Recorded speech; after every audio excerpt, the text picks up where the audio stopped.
Welcome back to One Comic Book a Day, where we're covering Superboy issue 5 in the first story, Superboy Meets Supergirl. Not the real Supergirl. Kara Zor-El is still a few years out, but a character who goes by Supergirl, so it's technically the first appearance of Supergirl, just not the Supergirl we all know. Unless you do not know Supergirl at all. Her name is Kara Zor-El. She's Clark's cousin. This Supergirl is the girl queen of Borgovia, a made-up country where she is, once again, a girl queen. I don't know why she isn't just the princess.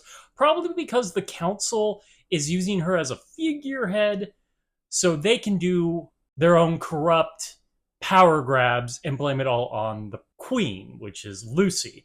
She is given the name Regent later, but I'm pretty sure that's a fake name, a nom de plume, for when she comes to Smallville.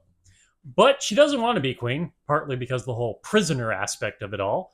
So she escapes to Smallville, where she becomes Lucy Regent and wants to live a normal, happy life. And she's doing pretty well at it. She's very impressive. She spends most of her time doing sort of acrobatics to a point that she helps Superboy fight some criminals and becomes kind of famous in Smallville for it.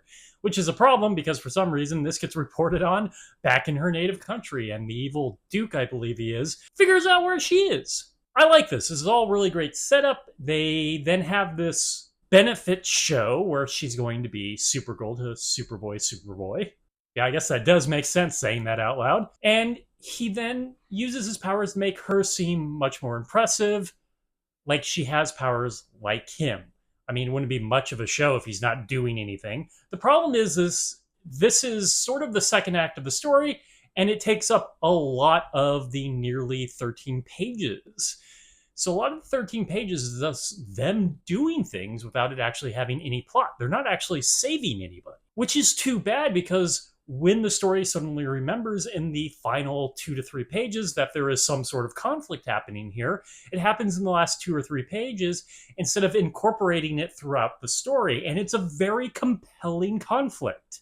The Duke takes her back, putting her back as that figurehead and making her a girl in the iron mask of all things. And yes, they actively reference the story when they put her in the iron mask. Superboy shows up, and just by his appearance, everything is good now. They're too terrified to fight Superboy. I mean, once again, we didn't have a lot of time, but Jesus, have him actually do something other than arriving and winning. Or if you're going to do it, really play up how scared the council is. He doesn't get much of a yikes moment other than, oh god, it's Superboy, and runs out of the room. Where it gets really good at the end is she doesn't want to be queen. I mean, it's been an awful thing. She just wants to have a normal life, but she can't. They need the queen. So she is forced to take the crown, I guess, back, or legitimately take the crown instead of just being a figurehead and rule the country, and Superboy feels bad about her. It would have been wonderful if this was throughout the story instead of them really focusing on just fun and games, if anybody knows Blake Snyder's Save the Cat. I had to read Save the Cat. I don't believe in Save the Cat as a good sort of screenplay writing book. It has just a lot of bad ideas in it, and a lot of just really crazy ideas of why certain movies work.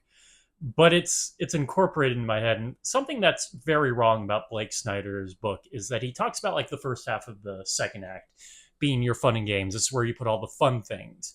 And yeah, maybe, but you want it to still be involved with the plot.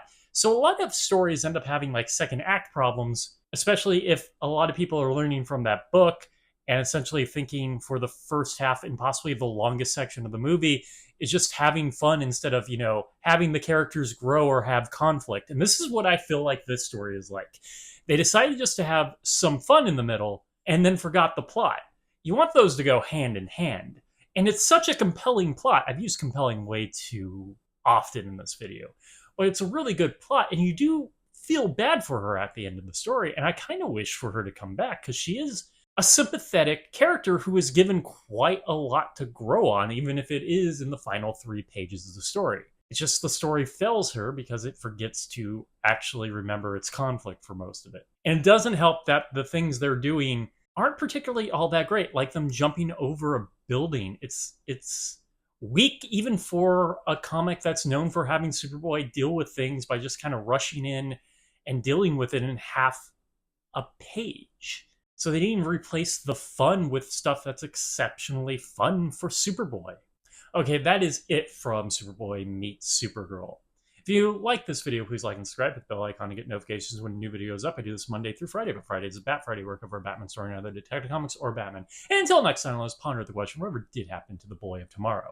And I really would like to follow Lucy. Actually, there's probably a really good idea, because she's kind of like an Oliver Queen meets Dick Grayson type, of her being essentially Supergirl and fighting crime in her own kingdom.